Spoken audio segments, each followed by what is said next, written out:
Alhamdulillahirabbil alamin. Assalamualaikum warahmatullahi wabarakatuh. Wilujeng siang Barai Cakra di mana welinggihna anu kahontal ku 80,5 FM Radio Cakra. Sim kuring doradori anu klesan ti enjing bulat di kami tabuh 8 mancen gawe bidangan hariring dangding di wewengkon Babakan Tarogong pancegna di Pakarangan SMP Negeri Tilu Babakan Tarogong. Di nararaga ngabagiakeun masyarakat anu ngaleutkeun keringabanaleut sejak ngalaksanakeun vaksin Barai Cakra gitu ya. Oke, alhamdulillah pun dulur Bapak Camat sareng reng-rengan sarumping atuh Bapak Dadang salah sabios penyanyi merangkap oge anjeunna teh nyaeta tukang dagang sawo bajuna coklat malih sebutan Wakapolsek entah ya Wakapolsek Bojong Lokal Ruga Sarumping lajeng keluarga besar dan Ramil Sarumping atau di KNPI Satgas Covid Sarumping. Alhamdulillah wa syukurillah supados yang kelongting kana watos Barai Cakra oge si Kang Heri Kumis jeung ngirim oncom di pada lobaannya ngatur nuhun pisan Kang Heri nuju ngadangkeun di bumi atau pinuju di lokasi ieu kitu nya manganyakeun urang bagiakeun sinangling Asi Sumanding yasana pun guru Kang Iat nu digarap Sim kuring doradori ngalakungan 80,5 FM Radio Cakra di Jalan Curang 80 nyangakeun baraya geber bray nyangakeun baraya geber bray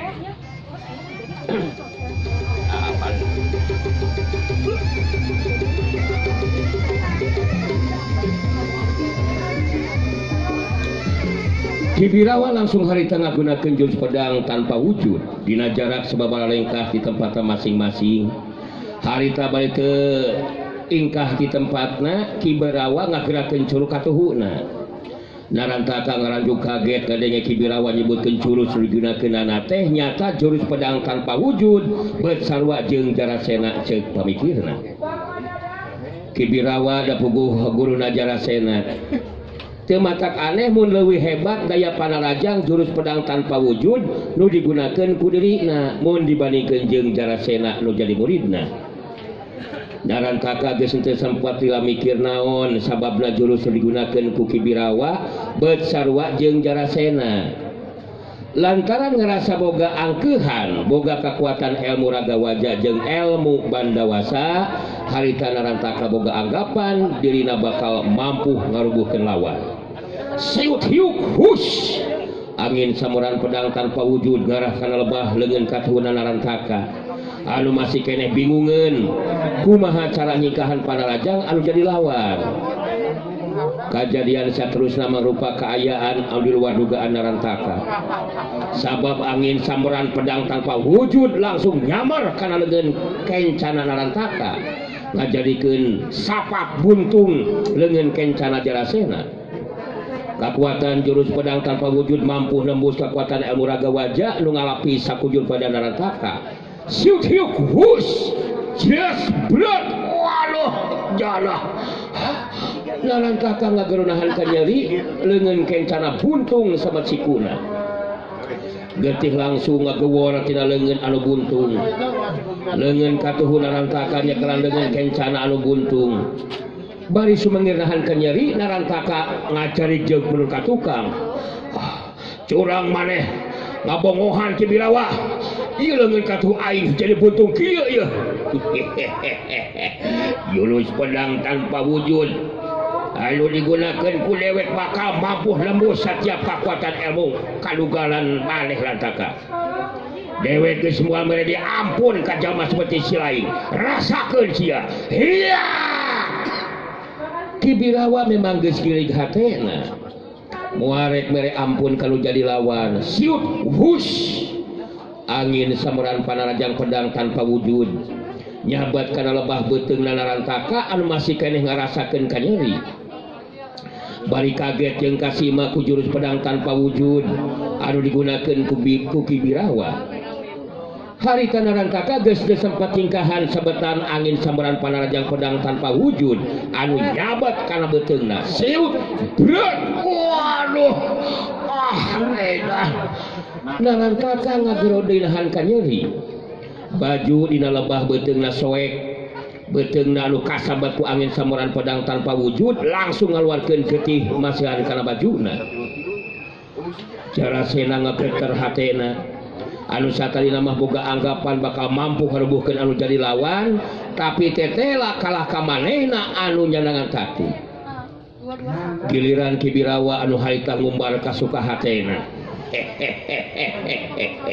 si lain moal mampu ngimbangan kahebatan jeung pedang tanpa wujud nu digunakeun ku dewek sarantaka sakali deui dewek narajang bisa dipastikan si lain bakal rubuh dina kayan mah digetih sia si lain geus moal diberi kasempetan pikeun ngaloskeun diri sarantaka rantaka jadi sadar kana kaayaan anu keur dising hareupan kangaranan manehna geus nyadangan tatu seperti kitu harita rantaka geus henteu untupan pikeun neruskeun tarungna ampun kuring ulah dibinasa Kibirawa kuring aku secara jujur ajen pangarti Kibirawa memang leuwih punjul jurus pedang tanpa wujud memang hebat sarua jeung Jarasena Kibirawa kerung leukeup antep kana rantaka baritus nyarita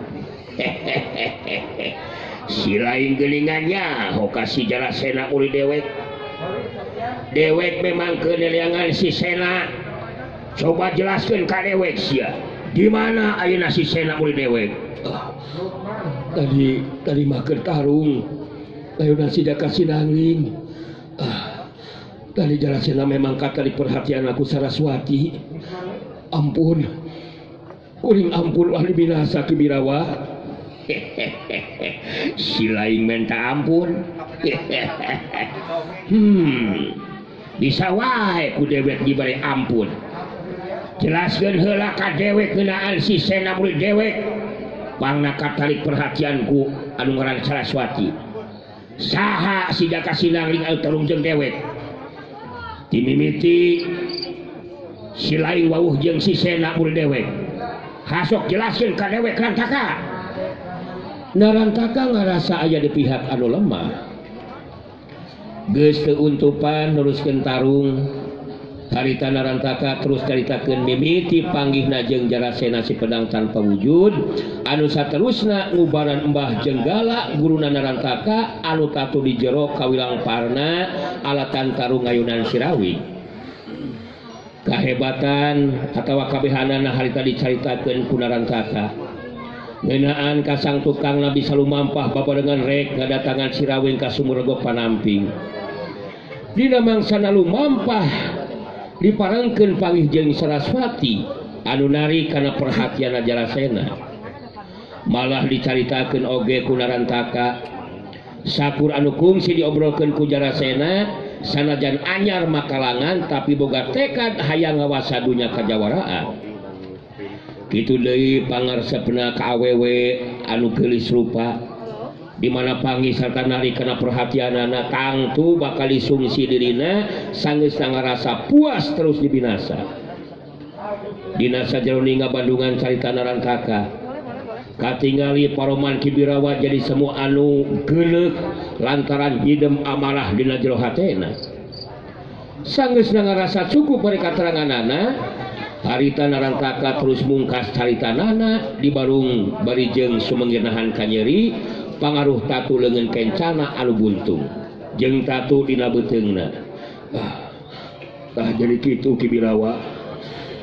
pagna Saraswati dibawa ka dieu ku kuring teh Jarasena masih karena ayeuna masih keur tarung ayunan si Daka Sinangling si Saraswati geus sadar terus ini sigana mah si lain kudu nyaho rantaka dewek anu mata klunta nyangan si Sena oge sabab dewek geus meunang beja aya wanoja anu jadikeun korban pamuas nafsuna si Sena geus siana sarta motoran ngaran dewek anu sailama kalangan merangan tidak laku kajahatan Silain ge sarua namun dewek teu kabur datang mah si Saraswati pasti bakal jadi korban pamas nafsu si lain. Jalma seperti si lain memang eueuh gunana aya dalam dunia Rantaka. Ampun Ki Birawa, kuring geus ngaku katitipan ngarti eleh jajaten. Kuring janji mereka lakukan tindakan ngahina ka wanita serta ngaruksa kahormatan anak Ki. Ampun Ki Birawa. Jalma seperti si lain geus bisa diberi ampun sia. Mangkru kawas si lain memang ku diperenan. Ieu hukuman ti dewek, rasakeun sia kurang ajar. Iya. Ki Birawa ngagunakeun jurus pedang tanpa wujudna. Curug katuhuna digerakkeun deui. Angin samuran pedang tanpa wujud nyabat kana lebah dadana Rantaka. Siut hus berat. Ampun pacamat. Ampun bola. Ampun anjir. Ampun.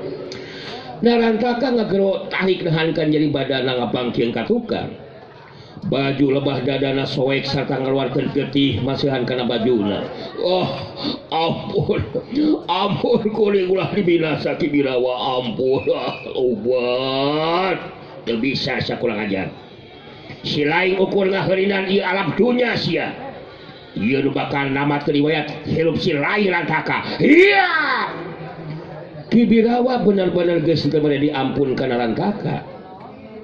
Angin samuran panarajang pedang tanpa wujud harita nyabat kana beheungna Rantaka. Ngajadikeun Rantaka ngakero panjang baitus kacengkang katukang rubuh ngabebengkang maring lemah dina kayaan mali getih. Seut hus berat cengkang kedebut. Rantaka gulang-guling bari humaragung nahan ka nyeri. Curelak cileng. Ki Birawa geus teu malirek di kaayaan Rantaka, langsung ngajoerak ini ninggalkeun eta patempatan. Sedengkeun di tempat anu beda, harita Jarasena si pedang tanpa wujud geus gilig dina hatena. Geus sayani cara pikeun mungkas lumakuna tarung, kajabati kudu ngagunakeun jurus panutup pedang tanpa wujud. Nu dijadikeun sasaran kaya di kajabati beheungna Jaka Sinangling kudu nepikeun ka sapak.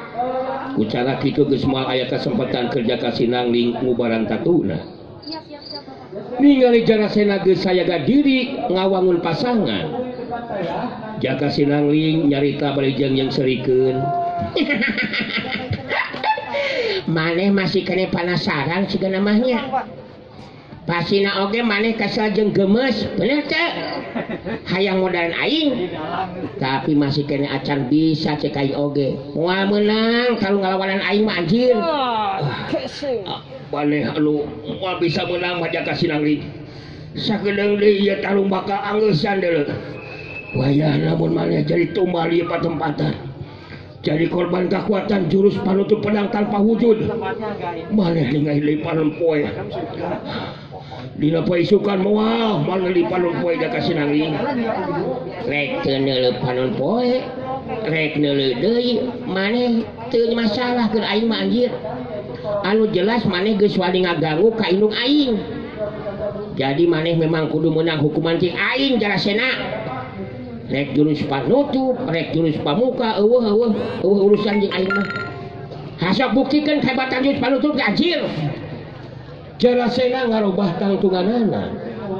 Awakna rada doyong ka hareup. Curug leungeun katuhuna diangkat sajajar jeung sirahna, saterusna Jarasena muterkeun curugna bari mencrong kalau jadi lawan.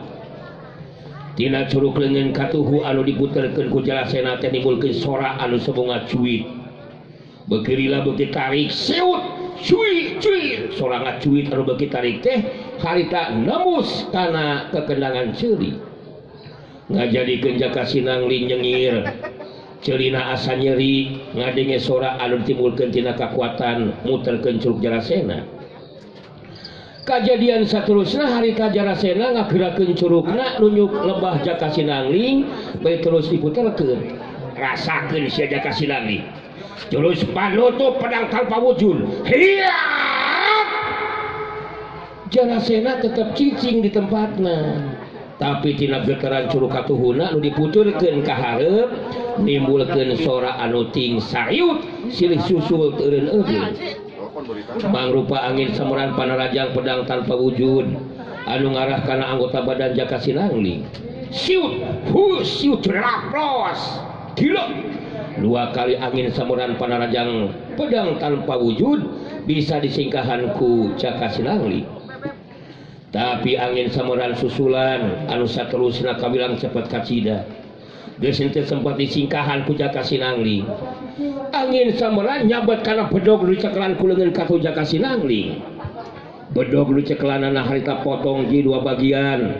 Malah karasa ku Jaka Sinangling leungeun anu dipake nyekelan bedog teh jadi asa kompel ejeung nyeri. Siut hus bletok. Anjir. Anjir. Bedog potong kokon aing nyeri anjir. Jaka Sinangling ngagero kaget. Bedog anu geus potong dilepaskeun tina cekelanana. Siut hus datang di angin samuran panarajang pedang tanpa wujud silih susul ngarah kana beuteung, kana dada jeung kana beuheungna Jaka Sinangling. Siut hus raplos. Angin samuran anu ngarah kana beuteung jeung dada bisa disingkahan ku Jaka Sinangling. Tapi angin samuran susulan anu ngarah kana beuheungna geus moal bisa disingkahan di ku Jaka Sinangling. Geus meunang ngijir ku Jarasena ge angin samuran panarajang anu ngarah kana beuheung mah geus moal bisa disingkahan ku Jaka Sinangling. Puguh kakuatan angin samuran panarajang anu ngarah kana beuheung mah ngandung kakuatan talaga lapisan anu sapinuhna. Bisa dipastikeun beuheung Jaka Sinangling bakal sapat sapisan. Dina kayaan seperti itu harita aya cirim anu ngacorelat tina kayaan badana ngalayang teu napa kana lemah. Jirim anu anyar datang harita ngalakukeun gerakan anu sarua seperti Jarasena ngagerakeun curug leungeun katuhuna.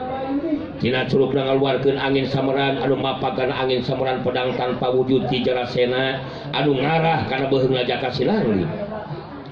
2 kekuatan angin samuran pedang tanpa wujud harita bantrok nimbulkeun sora anu plentrang mata katorekan anu ngadenge. Corelat siut hus tang cari jeug. Jarasena ngacari jeug ka tukang. Waktu panarajang angin samuran pedang tanpa wujudna aya anu ngabendung. Caregedeg. Digigireun Jaka Sinangling ngacanteng langtung cirim anu anyar datang nu tayalan Ciki Birawa geuningan. Jarasena puguh we ngaranjung kaget anu lain dikieuna. Ningali kadatangan Ki Birawa anu jadi guruna.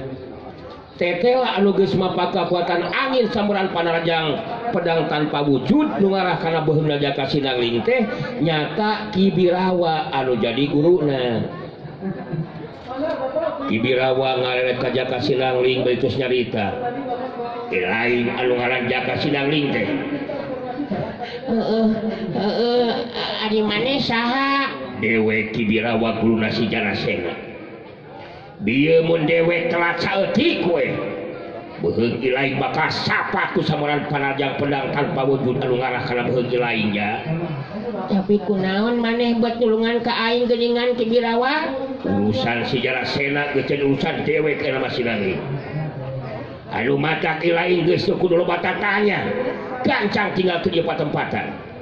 Jangan indung silaing Saraswati anu meh bae digadabah kahormatan aku Sinarantaka. Kapaksa Sinarantaka diparenan ku dewe. Hasok gancang tinggal ke dia tempat. Jangan Saraswati indung ilaing. Tapi na urusan aing acan beres jeung si Jarasena Ki.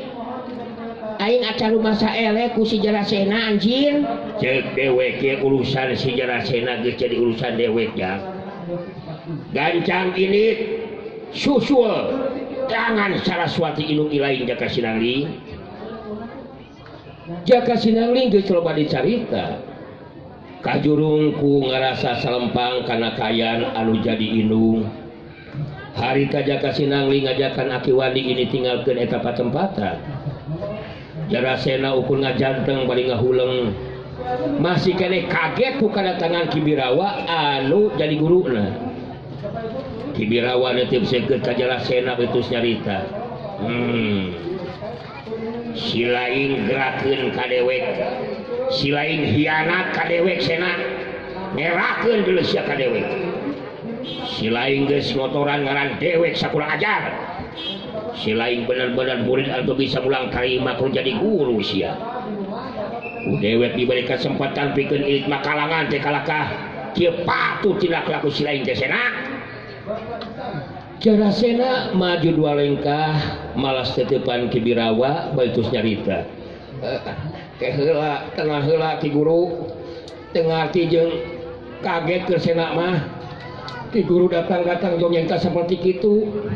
Maksud Ki Guru teh hianat kumaha Ki? Teu bisa mulang tarima keur jadi guru kumaha? Yah. Si lain geus moal bisa ngabantah sena. Anu matak dewek lunta ini tiangan si lain sabab ulang gereja anu teu ngeunah kadengena sia. Ditambah ku katerangan si Narantaka anu rek kagadabah kahormatan Saraswati. Samemeh diperenan maehna geus cai geus garupana ngeunaan tidak laku si lain sasena. Jadi si lain geus henteu kudu mungkir sia. Kalakuan si lain kitu patut sia. Ngaruksakeran dewek jauheun ka mulang tarima ku jadi guru koprok. Jarasena melengek geus teu bisa ngabantah jeung mungkir kana carita anu jadi guru.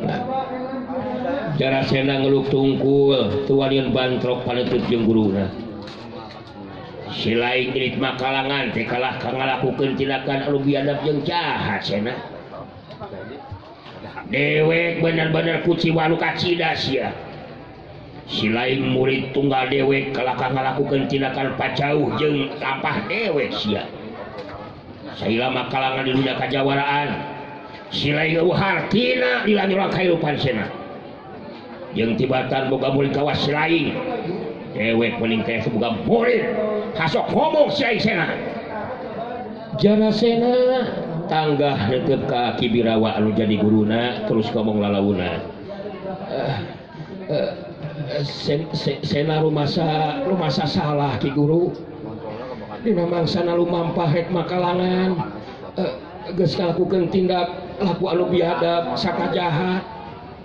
Sena rumasa salah Ki Guru. Sena hianat ka Ki Guru.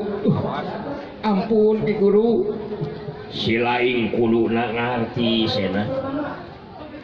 Sakabeh ilmu dewek diturunkeun ka si lain. Sabab si lain memang murid tunggal dewek. Tapi ku ayeuna kalajak si lain anu kalah kami lampah tindakan kajahatan. Dewek benar-benar jadi hate sena. Teu sangka si lain kalah kami lampah anu beda jauh jeung anu jadi guru. Padahal si lain geus nyaho dewek saya makalangan henteu boleh merangan setiap tindak laku kejahatan. Nah ari si lain teh boga ide goh pisan saeluk teh. Kibirawa harita meupuskeun amarahna anu ngandung kahanyeluan jeung kakuciwaan lantaran murid tunggal anu dikanyaahna kalahkah ngalakukeun tindakan kajahatan. Jarasena ngalengkah maju deui. Saterusna brak deku dihareupeun Kibirawa baitus nyarita sorana dumareuda. Sena memang salah Ki Guru. Anu dilakukeun ku Sena geus ngaruksakeun kahormatan sarta harga diri Ki Guru. Sena salah Ki Guru. Kibirawa sababaraha kali narik napas panjang. Dina hatena jadi pagalo antara rasa kanyaah kanu jadi murid jeung sikep jeung patekadan dirina anu saila makalangan satya panggih jeung anu ngalakukeun tindak kajahatan tangtuk bakal diperenan ciwana ku manehna. Maneh ngarti maneh nyaho sena naon akibatna pikeun jalma nu geus milampah tindakan kajahatan. Si lain murid dewek hiji-hijina deuleu sia. Dewek sabenerna mah nyaah sata geus anggap anak ka si lain teh sena. Tapi si lain geus ngancurkeun sakabeh pangharpan dewek. Ngarti teh sia teh. Jarasena anu daku diharapkeun Ki Birawa harita ngeluk tungkul bari ngomong sorangan di lajur hatena. Ki Birawa guru aing pasina oge bakal nibankeun hukuman ka diri aing. Mah geus moal bae diampun. Tapi aing emung ari kudu paeh teu pupuguh mah. Jeung tibatan ku dibinasa mending kana aing anu binasakeun manehna. Aing teu tarima ari kudu dibinasa mah. Masih kena loba karep jeung kahayang anu can bisa laksana. Teu bisa kalau kumaha oge. Teu bisa. Aing emung paeh. Kudu paheula-heula mun kaya kieu mah ieu. Ki Birawa geus kagok jeung kapalang baseuh. Jeung tibatan aing anu dibinasa leuwih hade maneh dibinasakeun ku aing Ki Birawa. Kitu galecokna hate Jarasena si pedang tanpa wujud dina waktu harita. Sedengkeun Ki Birawa masih kene tacan puas ngomong sigana mah. Harita terus nyarita deui. Ya, Sena. Ilaing geus ngarti jeung nyaho naon tindakan anu bakal dilakukeun ku dewe ka ilaing. Jawab Sena. Ngerti. Sena nyaho Ki Guru. Sena kudu narima hukuman ti Ki Guru. Padahal Sena geus ngaku masa salah. Ampun Ki Guru, ampun. Si lain geus menta ampun segala rupa Sena. Setiap tindakan tangtu bakal aya akibatna deui sia. Jadi si lain anu nyabak seuneu mangka si lain anu kudu ngarasakeun panasna sia boblak. Dewek era dewek jadi hate boga murid seperti si lain sasena. Jadi dewek kapaksa ku dibankeun hukuman ka lain. Dewek geus moal mere diampun sasena. Jarasena sorana jeung beuki dumareudang. Malah bari jeung cerik sagarupa kebeda ti budak leutik we anu minta ampun kana jadi bapana. Duh. Ngobat ampun Ki Guru. Sena ulah dibinasa. Sena masih kene aya kesempatan ngarobah tindak laku. Nebus kesalahan anu dilakukeun ku Sena. Ampun. Sena ampun Ki Guru. Ampun. Oke Ki Guru ngampun lah Ki Guru. Ki Birawa hate leutik mah teu mikeun. Mun nepikeun ka kudu binasa kanu jadi muridna. Tapi Ki Birawa memang geus janji ka diri satiap pangih jeung jalma anu ngalakukeun tindak kajahatan geus moal diberi diampun. Ki Birawa nyaita di sorana semua nu ngakelter pangaruh rasa kasedih jeung amarah anu awal ngajadi hiji. Ya. Sena. Kunaon atuh ilaing teh salah lampah Sena. Sakuluna mah ilaing teh neruskeun tapak cabak dewek deuleu euy. Mun ilaing bisa neruskeun tapak cabak dewek. Meureun dewek teh bakal reus jeung bagja Sena. Boga murid bisa ngajaga kahormatan anu jadi guruna. Bicara kitu nganu hati ilaing ulang tarima ka dewek Sena. Ampun Ki Guru. Sena memang salah. Ini kesempatan pikeun Sena nembus dosa jeung kasalahan anu geus dilakukeun ku Sena Ki Guru. Sena janji bakal luruskeun tapak lacakna Ki Guru. Teu bisa Sena. Teu bisa. Dewe geus janji ka diri. Di mana panggih jeung jalma anu ngalakukeun tindak kajahatan. Kudu ditindak sarta teu dibari diampun.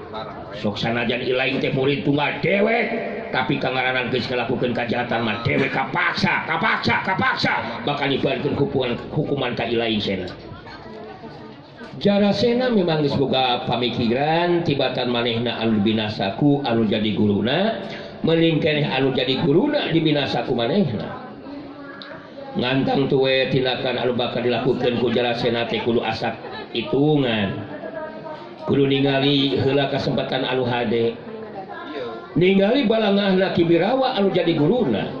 Harita Jarasena nyaita di lalaunan. Sorana dumareuda terus nyabit dengan kejadian ka tukang waktu babarengan jeung anu jadi guruna.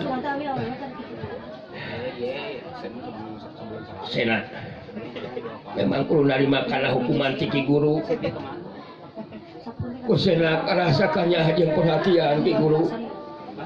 Sena lila babarengan jeung ti guru dimimiti sena ke rumah jakene dina kayaan geus pahatu lalis sena diurus dipikanya aku ki guru usena jadi kabayang deui kayaan urang dina waktu anu katukang ki guru ngageter hati kebirawa anu jadi guruna waktu harita bercari kahudang kasedihna kabayang deui lalakon katukang anu geus disorak jarasena anu pahatu lalis dibawa sata diangkat jadi muridnya malah jarasena keur kibirawa mah geus asa ka anak sorangan jarasena bisa ngarti anu jadi guruna geus mimiti kapangaruhan ku caritanana ngarasa kagagas ku lamaran carita dina waktu masih keur nyorang kahirupan babarengan jarasena nuliskeun di caritanana sangkan anu jadi guru beuki tambah kahudang rasa kasedihnya